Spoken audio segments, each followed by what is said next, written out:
Okay, so you have your hypothetical model of your site. This case we're using, does anybody happen to know what building this is?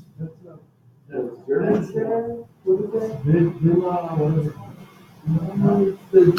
I thought it was It's not a. Germany something. Yeah, it's the Barcelona Pavilion. So this is what we have the second year is working on right now. But so let's say you have your 3D model and you want to match it to this background photo. So right now we're having them take it and put it into some kind of local landscape such as either Red Rock, Valley of Fire, Lake Mead, um, and getting that all to work. So the first thing you need to do with these renderings is to make sure that your various horizon lines are matching. So let's turn off this. We can even use our entourage to help us out here. So where is the horizon line in this? Does anybody know what a horizon line is? No. No, it's not where your perspective lines meet. Nope, Jack was right. It's where your eye line's at.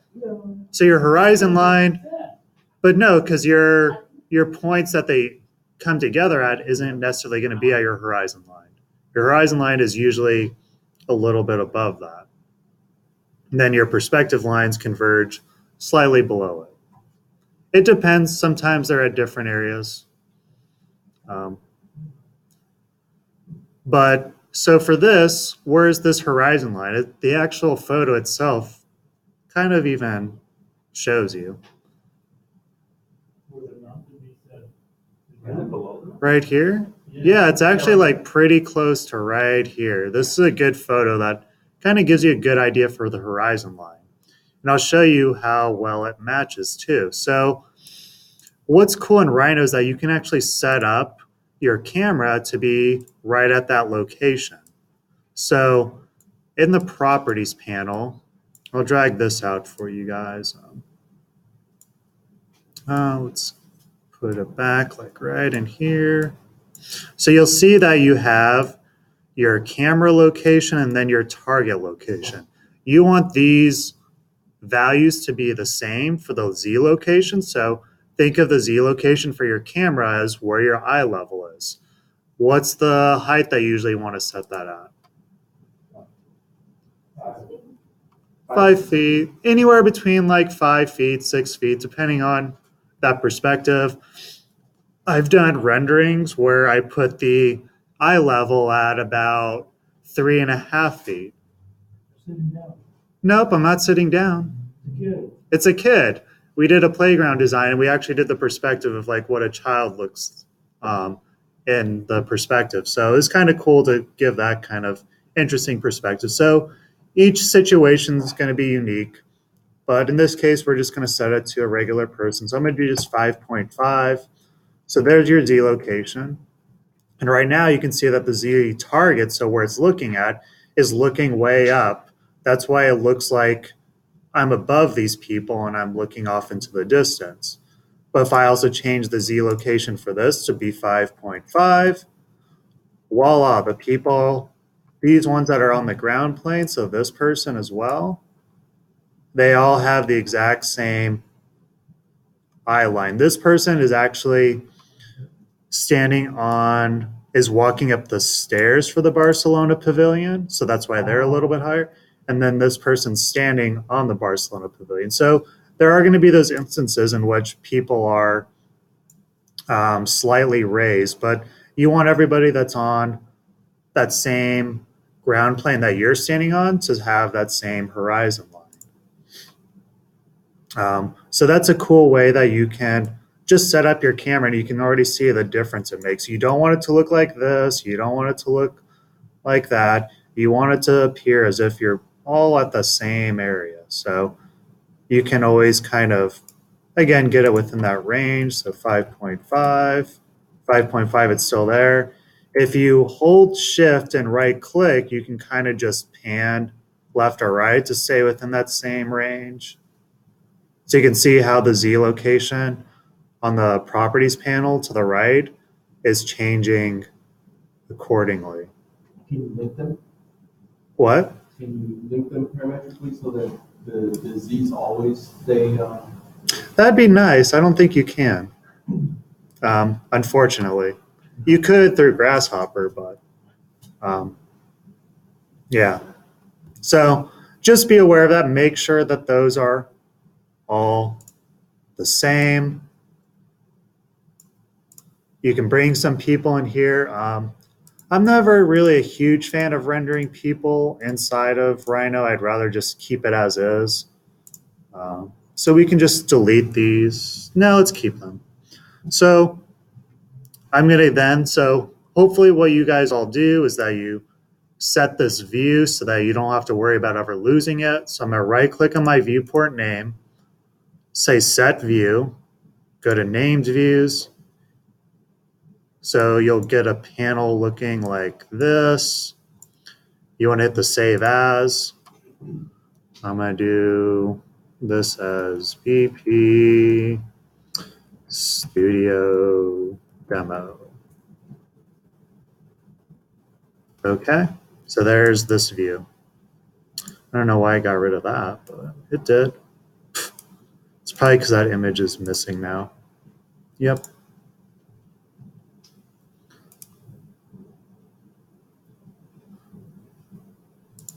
So I'll just bring this panel over and also have it somewhere in there as well. So I can just easily refer back to that. So what else do you want to do to this model? Yeah, let's add some materials to it. So a good resource to get materials is called Flying Architecture.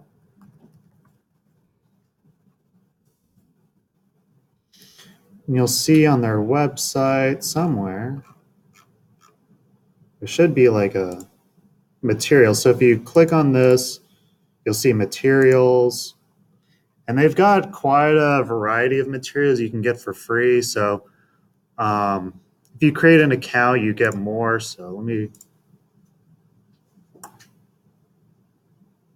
I don't know, remember what it is.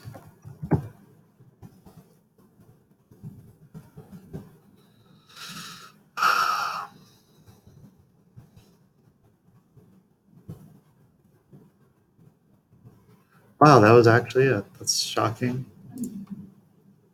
Okay, so I'll go to go to materials.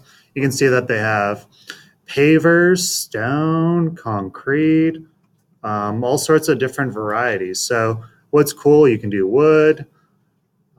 So let's start off with metals. That's cool too. So let's look at the concrete materials.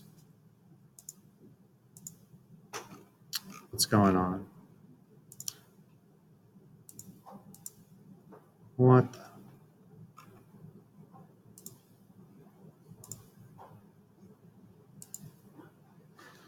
Oh no. I was having issue with this website the other day. Is anybody else's working? Yeah. Let's try a different web browser.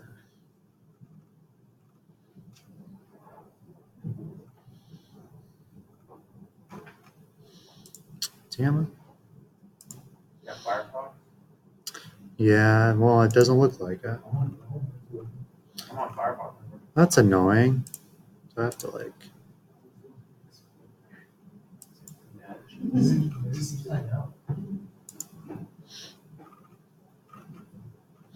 I really don't want to have to use it, but. Ugh. This hurts me, then it hurts you.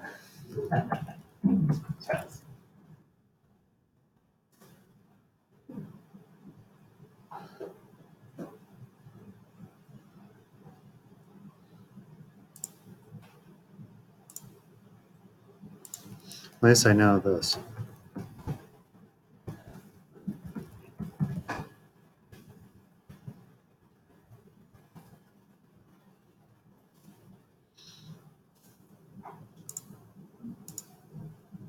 That's so annoying.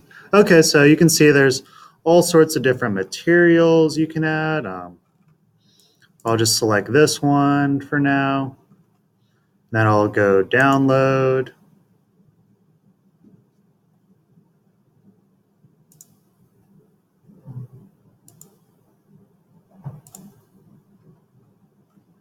Download. What do you want to do with concrete? Oh, screw you, screw you, Internet Explorer. What do you think I want to do with that? All right, so after it takes an hour downloading it from that website.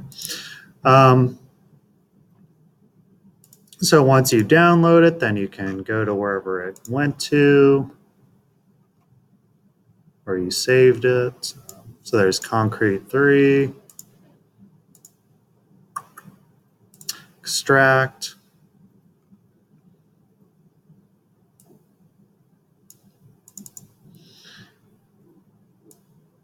And you'll see you have a whole bunch of different textures within that. So I'm going to go ahead and select one of these surfaces. So the ground plane in this case, if I do shade it, it'll help you see a little better. Have any of you guys applied materials in Rhino before? Is anyone? Okay. Pretty easy. So this probably isn't too new to anybody. I can go to Render, Material Editor, click this plus sign to add a material, go to the desktop where I just downloaded that concrete. Uh-oh. What file type is it? Oops. I'm not sure. You actually just need to use those textures. So let me just create this new material, and then I'm going to add the texture to it. So instead of color, I can just select on this to browse a file. And then I'm just going to use this diffused.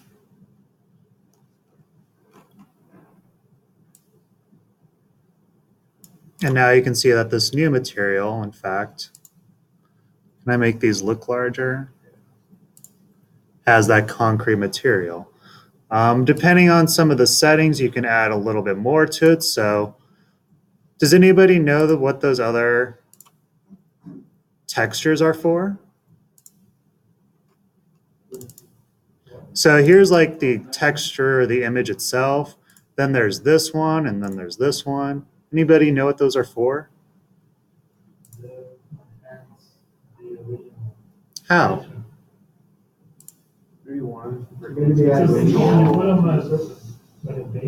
Yeah, like each one does something differently. Does anybody happen to know which one does what? The one with the O4 disc makes it more rugged looking? Yeah, so this kind of gives it an actual physical texture to it. So think of it kind of like a layer mask. The darker, the more it sinks down, the lighter it stays at that ground plane. So that's what gives it that displaced or height field. What about this one, the normal? Nope, no hue.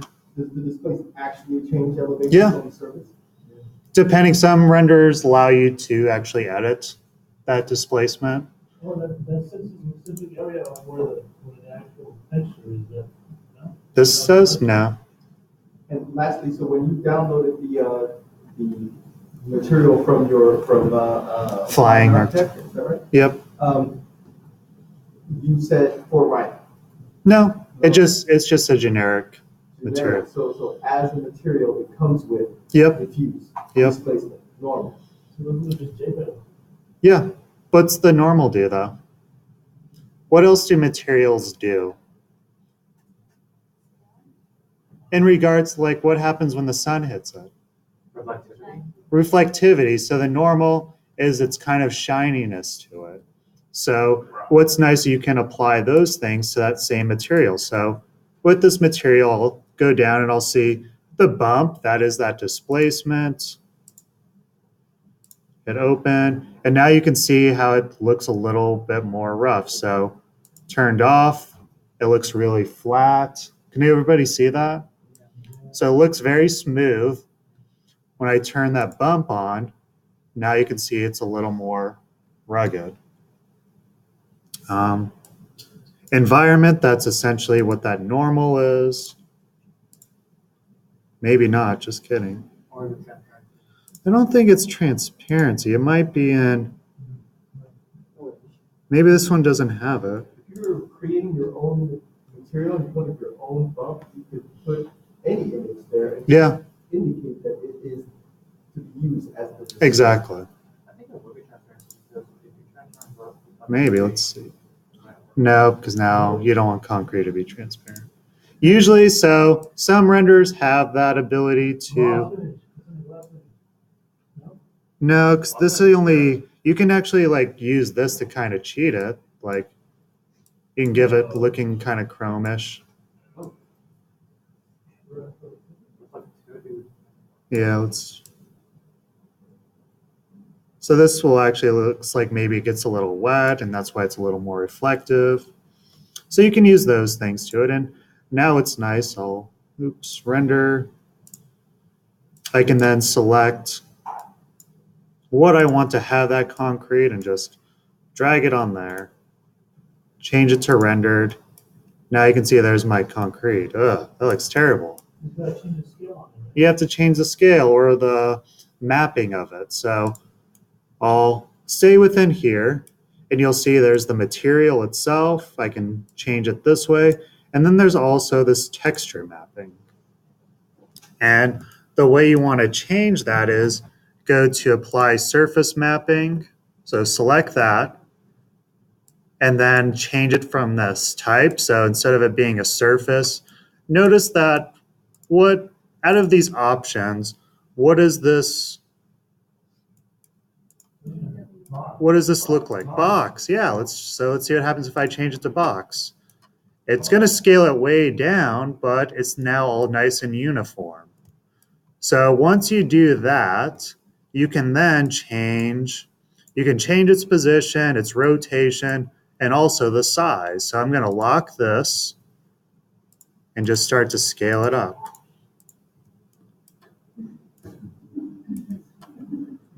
So now I can go up to here, hang out with this nice lady. And now let's see what happens when I render this. I'm going to change these properties because it's probably set to a really high resolution right now. Yeah, it is.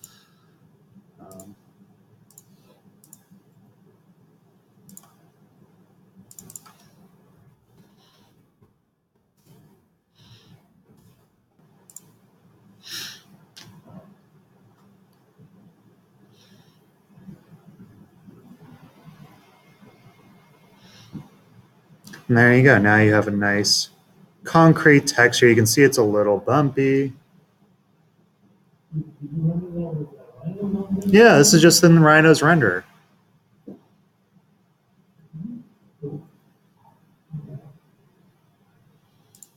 Also, let's go, you can always play with the sun as well.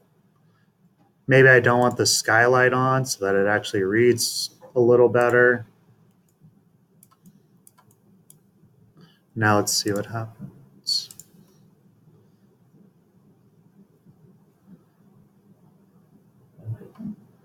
No, it's just a transparent background.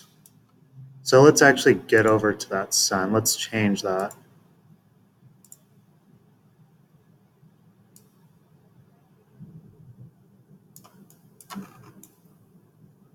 So yeah, it's better. So it doesn't look like it's being shadowed or has shadow, but if it really does.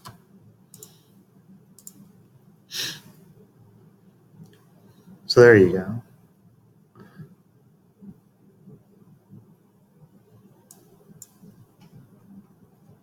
Maybe you do want that skylight on. So I'm going to go to panel, sun, turn the skylight on so that it's not completely ruined by the shadow. Maybe I want to give that a little more of a reflection to it. Can you adjust the brightness of the skylight? Yep.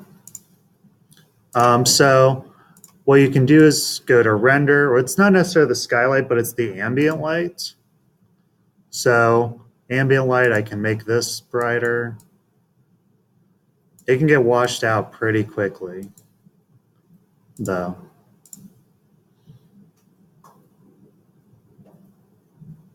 See, you can already see it's pretty bright. So by changing the color, you made it brighter, or you just changed Yeah. the color of the ambient light? Change the color of the ambient light. So now you can see it kind of gets, there's a nicer contrast between the concrete and the area that's being lit. It's a little much brighter. But this is like a pretty good resource to get materials that also have that displaced or that bump texture to make it seem a little more realistic. Let's see what other textures we can snag from here real quick. Pavers. What? These are pavers. Yeah, let's do some pavers. You want more dynamics.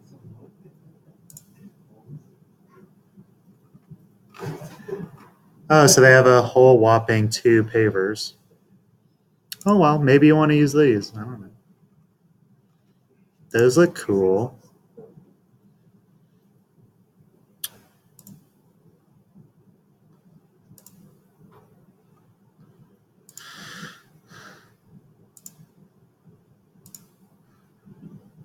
So you can see again, this even has a specular. This is for other renderings where it also plays with the lighting settings, but we really just want these two. So now in Rhino, I can also, maybe I want to add some kind of pathway here.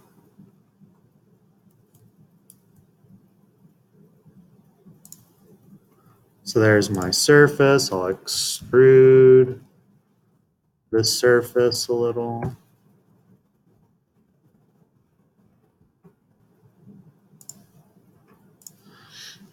Now I'll go to that material and add a new material.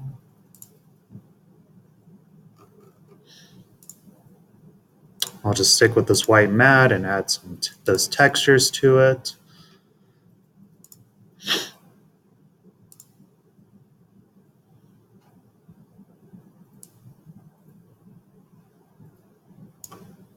Well, where'd it go? Was it in downloads? Yeah. What would I do without you, Jack? So there's the diffused or that color. Let's also add that bump to it.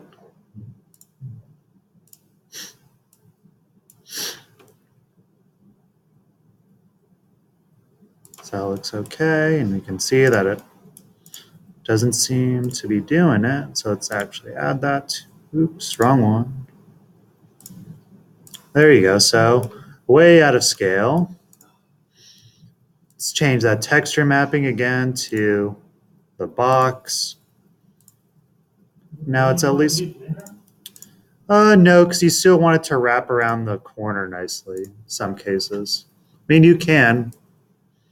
Like I said before, there's more than one way to skin a cat. That's not too bad. So now, what's cool is you can even like scale this and it'll just respawn nicely. Maybe not, I don't know.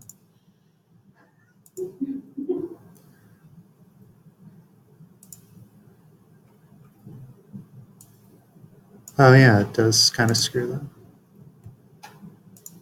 That's kind of annoying. Maybe. So there's that. If we want, we can, let's see, what else could we add? I wonder if this environment, one of these works maybe. Nope. Wow. But maybe I do want it to have some reflection or gloss to it.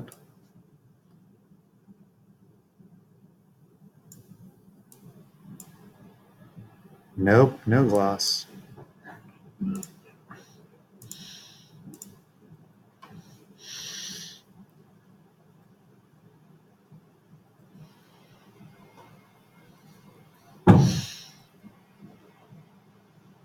So this looks cool. Like you can see in this concrete wall, it's kind of has that texture to it. It's not just straight white to it. Um, what?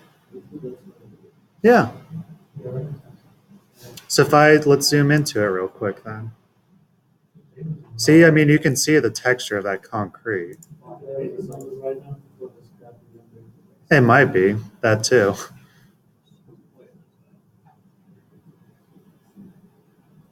See now, like the concrete itself has kind of those ridges in it.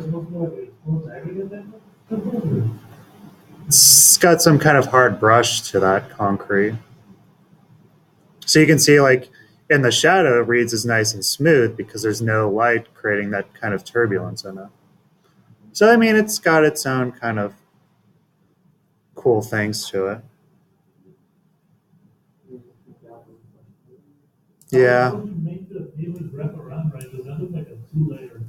I know, right? So just don't show it like that. You can make it a little larger, I guess. I would just make it not that, because that's probably way too thick. That's like this, that's like 7 inches. Oh. Oh, yeah. So yeah. Okay, so there you go. That's how you can start to add a good variety of materials and textures. So we did that. We had the materials. So let's go back to our view. I'm going to delete this.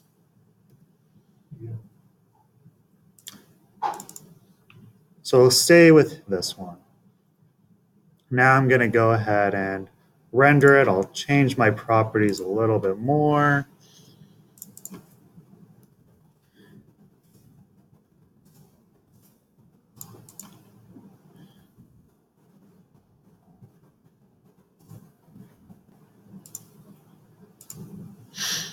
A little higher quality here. Change it to be a little darker. Hit OK. And render.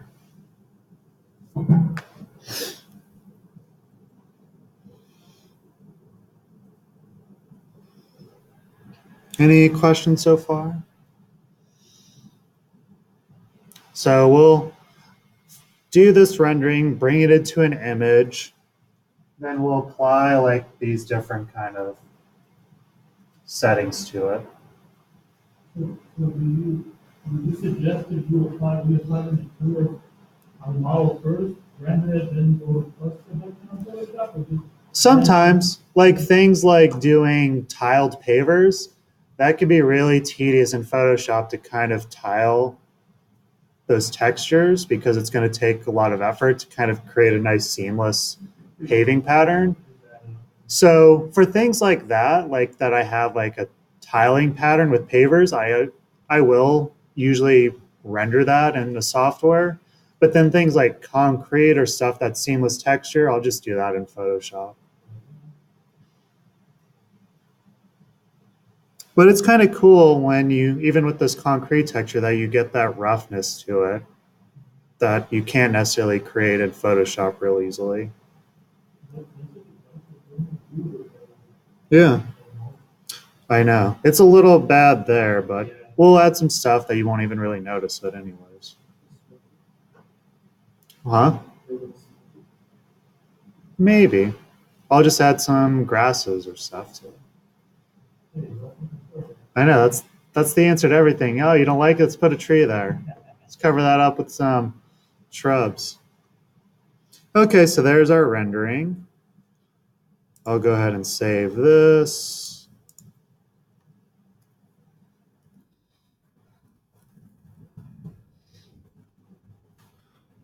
I can go to Photoshop. Let's open that background image. So you'll find, hopefully you take a photo of the site and utilize that. In this case, I'm using this Red Rock image. Do you guys know how to get rid of these watermarks and stuff? You crop it. No. Have you guys ever heard of the spot healing brush? Is that the one you just chose? No. So if I go to this one that looks like a little Band-Aid, so let's zoom in and show how cool this is. Still. No. Yeah. Oh, shit. Oh. What were you talking about? You do that again? So, it's gonna use that spot healing right here. And it's gone. Wow. Breaks my heart that things like that create that kind of reaction. There's other ways you can easily get rid of that is if you use your marquee tool. You can select over that as well. Right click, fill, content aware, hit OK. That sometimes works well, sometimes not as much. I like using the spot healing brush tool. And it's gone. I used to spend like 10 minutes with this sand tool on that thing. Now you have no excuse. So you can get rid of little things like that, which is nice. So now we'll go ahead and bring in that image. So I'll do File, Place Linked, find that rendering I just did,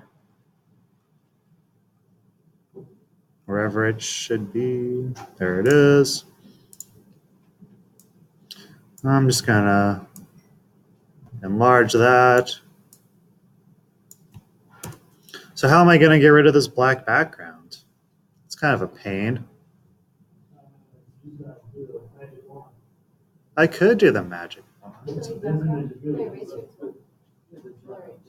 Or do the other stuff that you showed with the tree. Yeah, I'll do that stuff I showed with the tree. I'll go up to blending options. Again, I showed you how to get rid of that white background. I can do the same thing by dragging this slider and it's gone.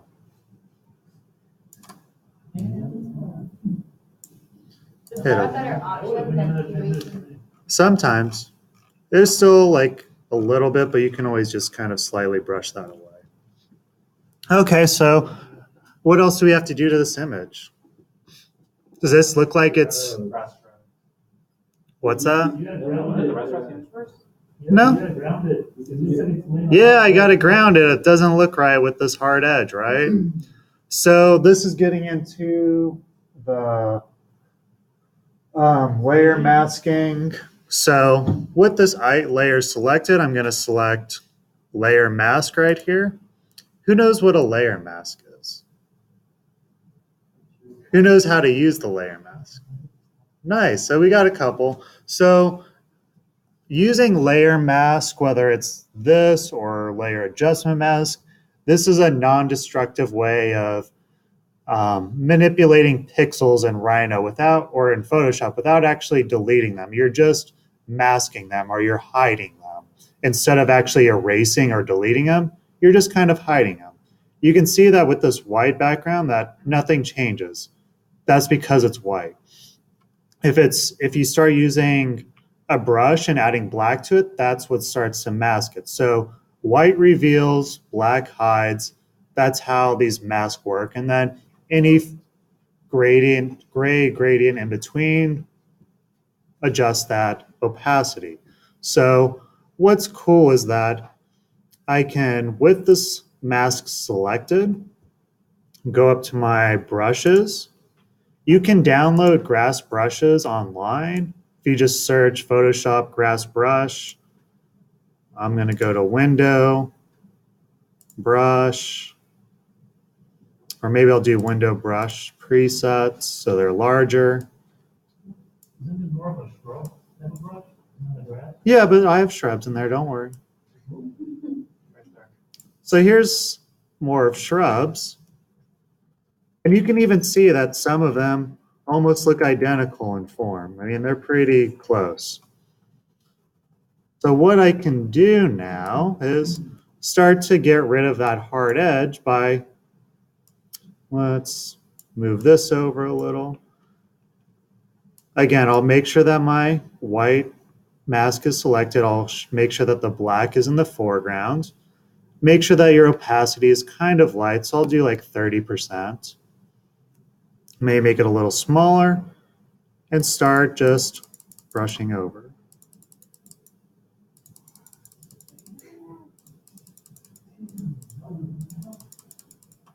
Wait, to understand that, you said white hides, black reveals. Opposite. Opposite.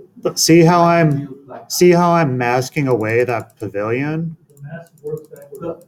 Okay, so the order of the layers, top, so in the layer manager, top is on top, bottom is on bottom? Yep.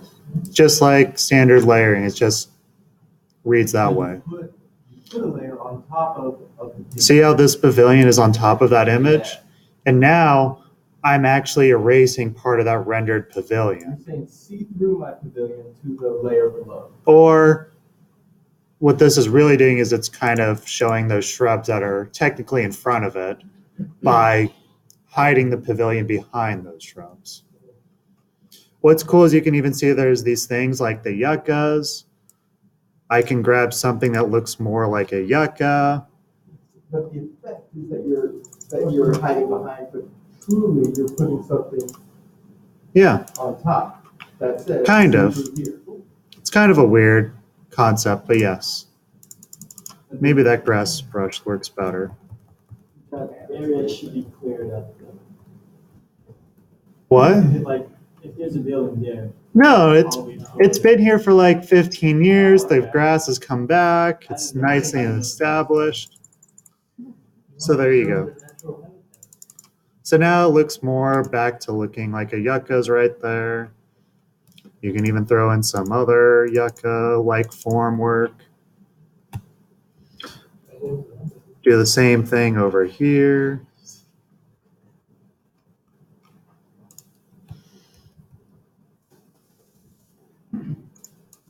Get rid of those. Yeah, what do you want to do on that little path? Oh, you guys want to do a pathway too? Yeah, let's do that. Because else, how are they going to get there, right? It's gotta look good and Let's- functional. Let's get rid of this hard edge over here. The idea too is that you want there to be some fluctuation in the height. You can see that it's not just a straight line of shrubs, that there's this kind of undulation that occurs, so that it's not just like a soft, consistent edge, but it's more of that kind of vegetation occurring.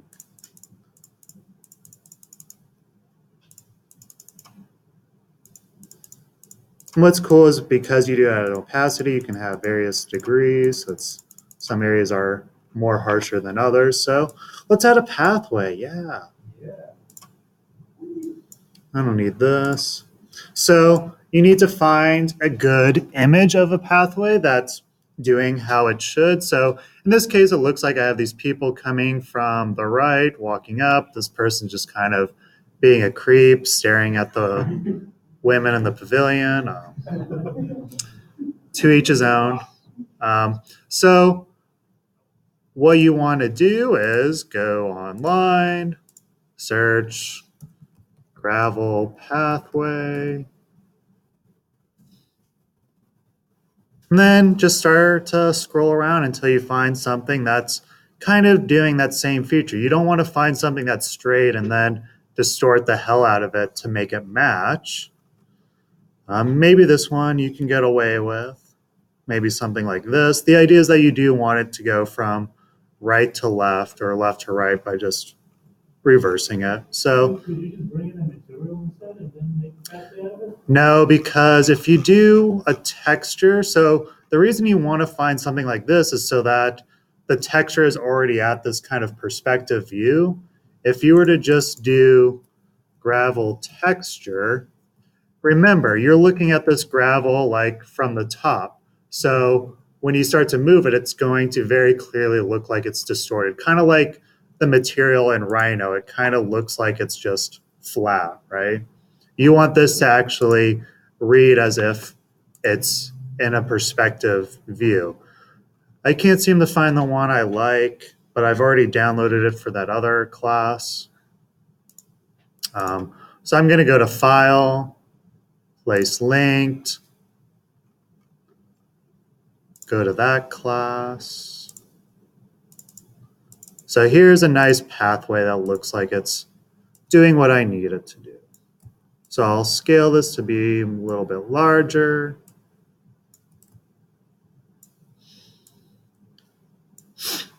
I can always change the opacity of this as well. Excuse me. To make sure it matches up kind of nicely. So it's kind of weird. Like maybe those people should be over a little bit more, but oh well. They can be right at the fringe. And so, how am I going to blend this in? Layer mask, yeah. So I'm going to select this, apply the layer mask, and you could start off this way by just slowly brushing it away, or you could select your layer mask, hit Control-I to just mask it for now and hide it. And then you can just use your shrub brush, change it so that now the white is in the foreground, and start to kind of brush. I'm just going to do it real rough for now, maybe get a little stronger so I get the idea. Have to go strong. I changed, so the numbers on your keyboard change the opacity. So if I hit 9, it jumps to 90, 2 goes to 20. Oh, That's like a nice quick keyboard shortcut. My apologies for not going over that. Sometimes I get in that bad habit of changing it. Nah, sure, probably. I could always even change it a little by going to Free Transform, choose Perspective, and just drag it over a little. Maybe I don't want to do it too much like that. I can scale it though.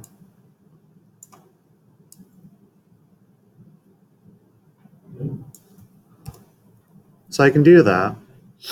Go back to that mask, and then maybe I want to start brushing it away again. So use the brush, hit X to switch between my foreground and background color. So hit X so that now it's black. Change that opacity. Just make it look like the shrubs are growing back nicely over here.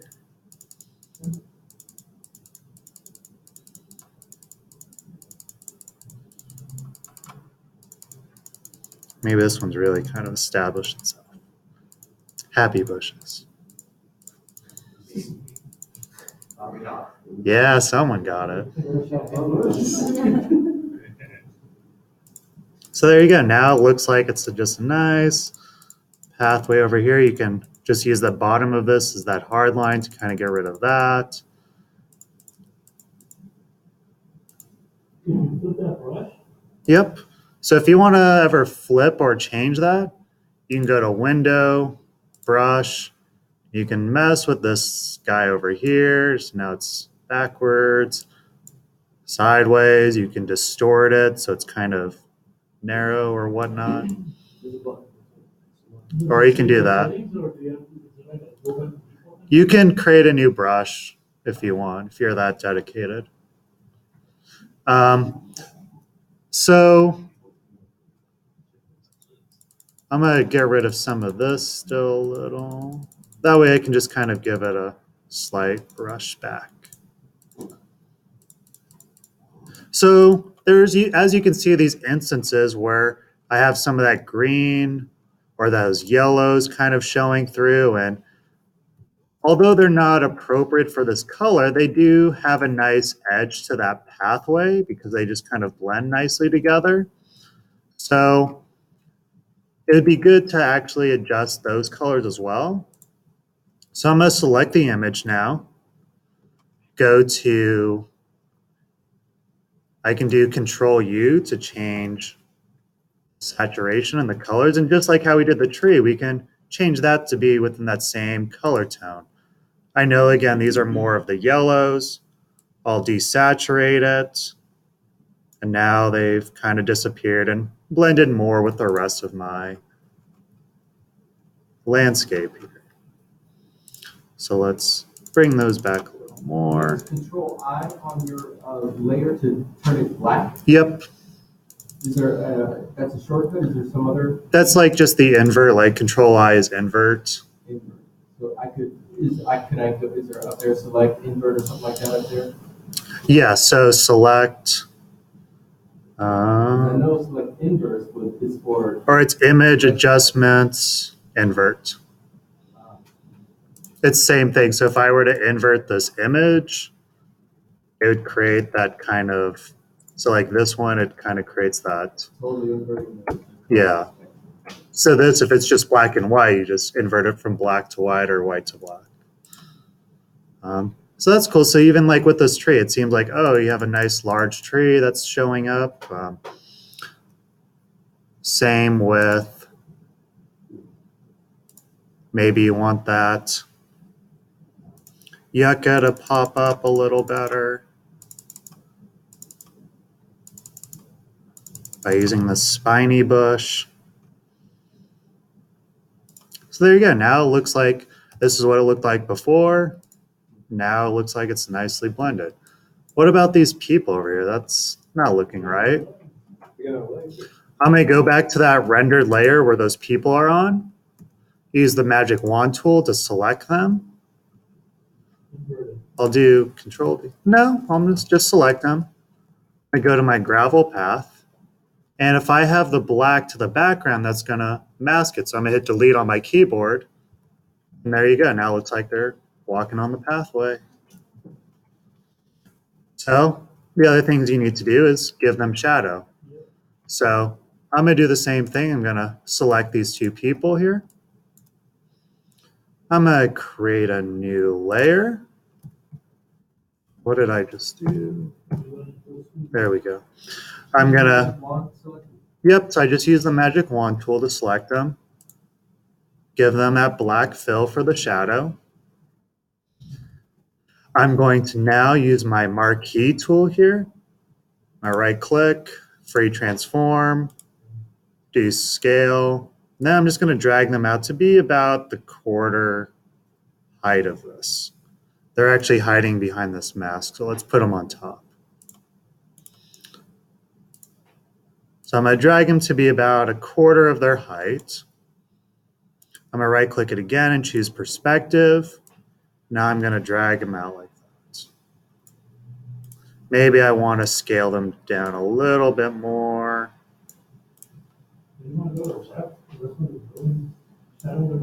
Nope, look at this tree or this yucca. It's coming in from the right. Look at that. It's coming from like this front over. Don't argue. I mean, yeah, sure, there might be that, but yeah, be cognizant of that. It's kind of like going almost directly left. And that's just going to look awkward for this, so I'm just going to say this is what the shadow is doing. But in reality, yeah, make sure that it matches the photo as close as possible. Or at least if you see that, just hide away that shadow and be like, oh, no, this is the way the shadow's going. And so you'll see that it's like this really sharp black, and that's not what you want it to look like necessarily. So I'm going to change that blending mode for the shadow to multiply.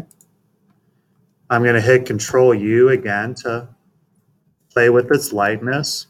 I'll start to drag that over to the right to make it more faded and transparent.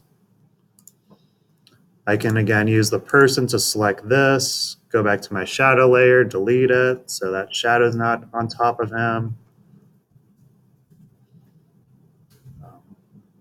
So there you go. Now you have their shadows. Okay, so you can see pretty quickly by just messing with this layer mask that this is what it looked like before.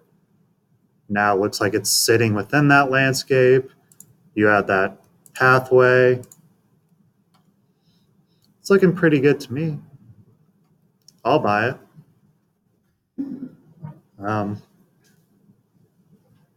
So we did some blending, we added some entourage, shadow. What about those trees we worked on? Maybe they decided to blossom into some nice mature trees. So we can go to window, go back to our libraries. We already put the effort of making one, right? So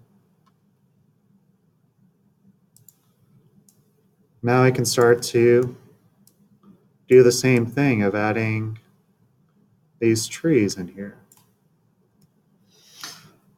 And they're looking pretty green, so I might want to mess with their saturation.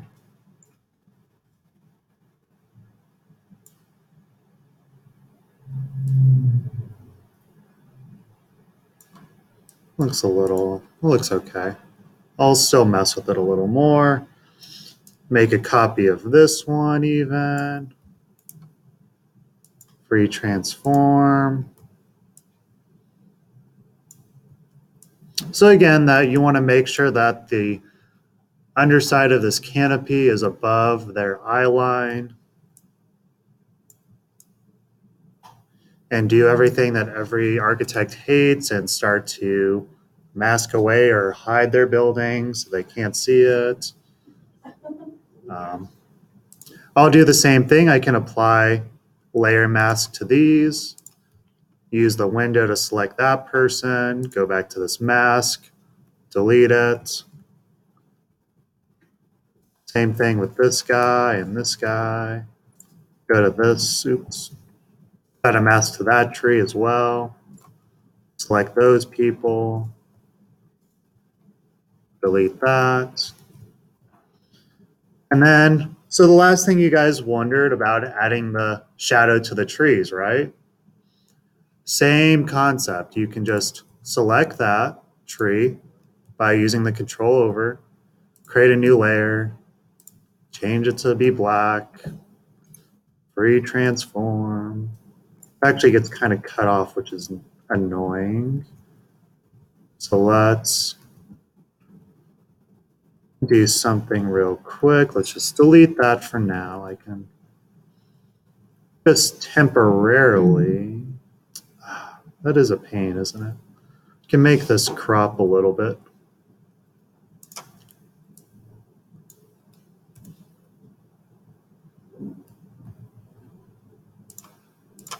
Maybe go over here so I have the entire tree in here. This is how you can start to create those kind of abstract looks where maybe the image ends a little bit shorter, but then you have your trees going a little bit beyond. So it could look kind of interesting like this with this interesting framing happening. Maybe you extend that landscape a little bit more.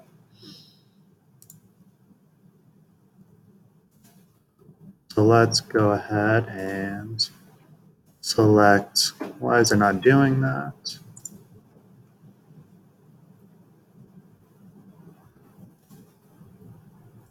What the heck? Oh, it's this one. So there's our tree. Give it that black color. Pre-transform it. Perspective.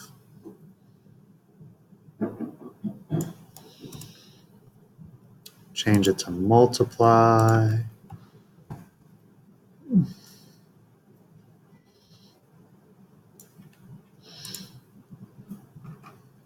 So there you go. You'd probably want to make it so it doesn't read like it's flat on top of that, but idea's there. Select these people to get rid of it. So there you go. You have to go to their layer. Yep. So always go to their layer to whatever it is to mask. Yep, Dan. So that tree in real life would be also getting on that wall, right? So how would Yep. you produce that? Do you do another tree and then make it black and twist it, or? Yeah, so what you could do is maybe I do it like this. So I select everything. I then go up to my marquee tool and I deselect everything like this that I imagine that maybe isn't being projected on that wall.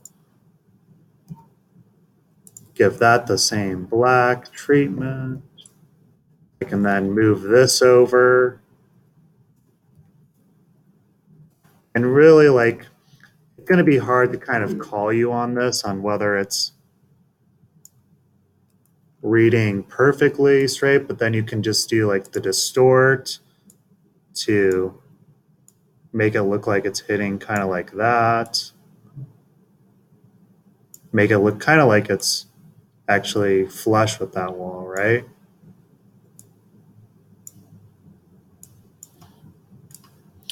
Maybe free transform it a little bit more.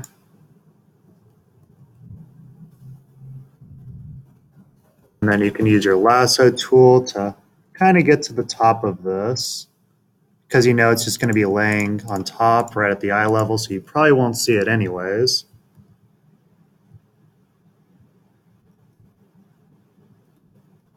And then I'll make sure to also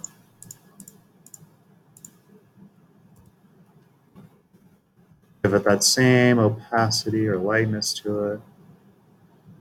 That looks pretty close. So there you go. Now it looks like it's even sitting on that building. So a couple extra steps, but still reads a little more accurate, right?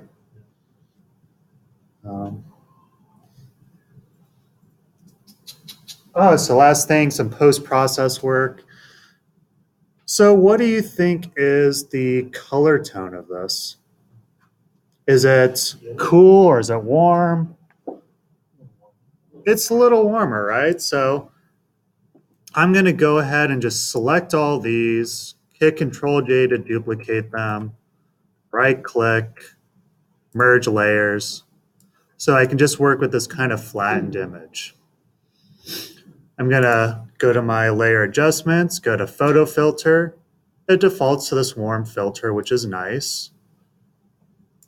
I can then exaggerate it a little bit so it starts to get into that warm hue,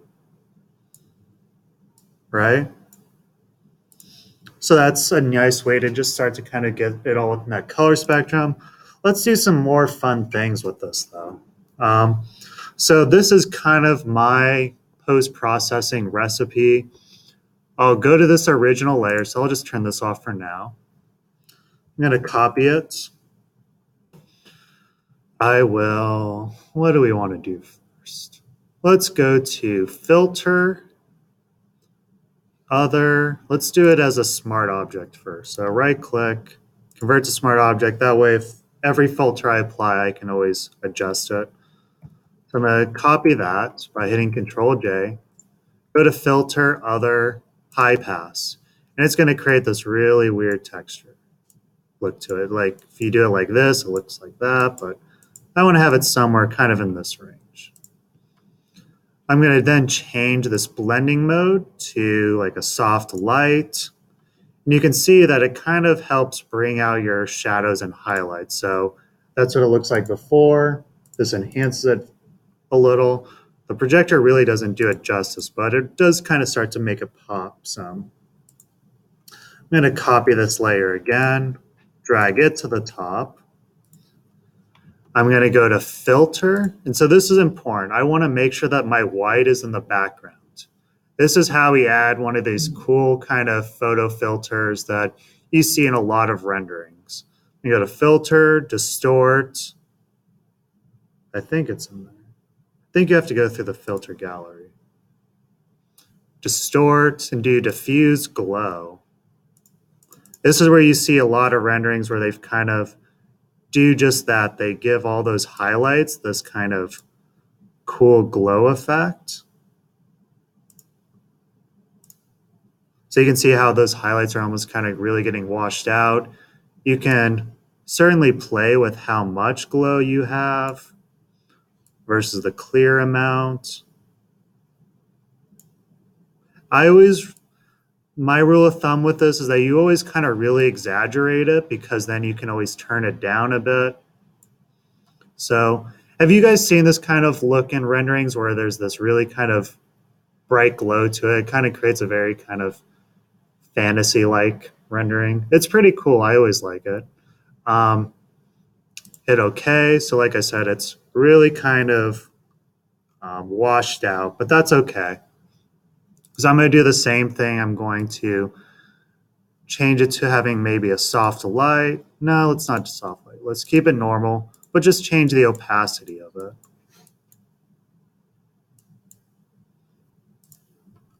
Oops. So again, you can see how that starts to give it that interesting glow to it. Looks pretty interesting. I'm gonna then do the same thing. I'm gonna go to my curves. I'm gonna give it a slight contrast.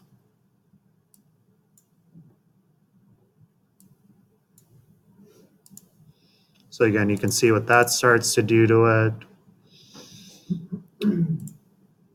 Go to levels. This is what's gonna change your blacks and your whites and how strong they are. The shadows are a little dominant, like they're almost way too black. So I can just click on here and start to erase those away as well. Maybe I want to, yeah, so let's just drag this over a little.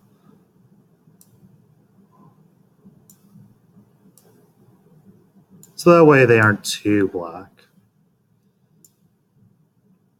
That looks better. So again, you can see how it goes from this really almost too much contrast to a little bit subtle, a little more subtle. Then I'll turn this back on and now that looks terrible. So we'll reduce this a little, just so it has a nice, at least enough warmth to it.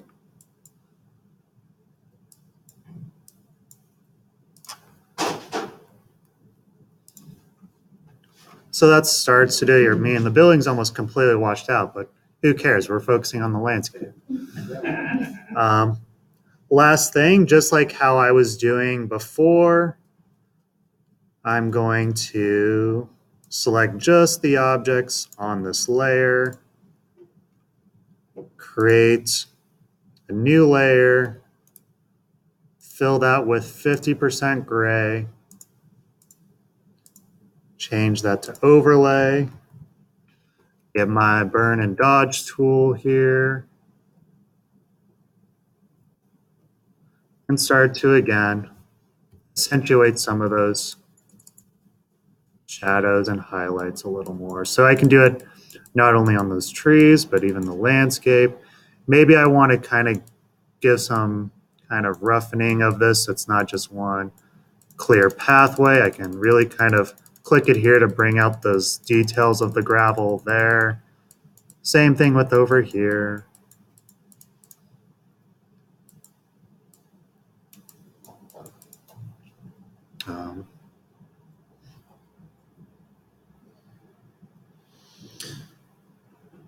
That looks okay. I mean, I don't have to do a whole lot of highlights, but so let's see what happens when I group this. So here's what it looks like now. This is what it looked like before. Major difference. This is what starts to kind of blend all those colors together. If you want, you could always crop it back to this.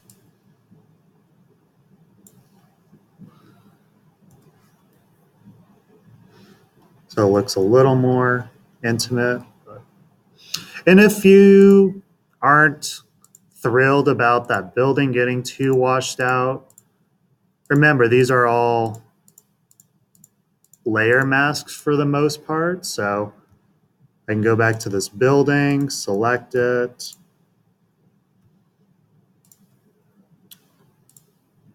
Delete it out of there. I want to keep it for that photo filter.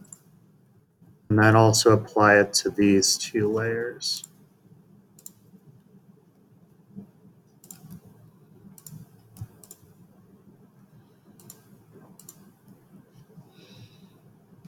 Oops, maybe I don't want that.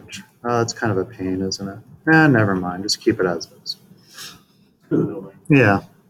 Okay, so again, you can see what it looks like where everything is, it's there, but doesn't look like it all kind of belongs with the same color. But this starts to create more of that harmonious look where it seems like it's a nice, bright, late afternoon kind of day. Has a little more of that atmosphere quality to it of Building is missing. yeah. So there you go. I think that kind of wraps up everything. Now you have to find the rendering. Oh yeah, and the clipping plane. Let's do those. So let's wrap this one up. This is probably like an hour long session. Yep.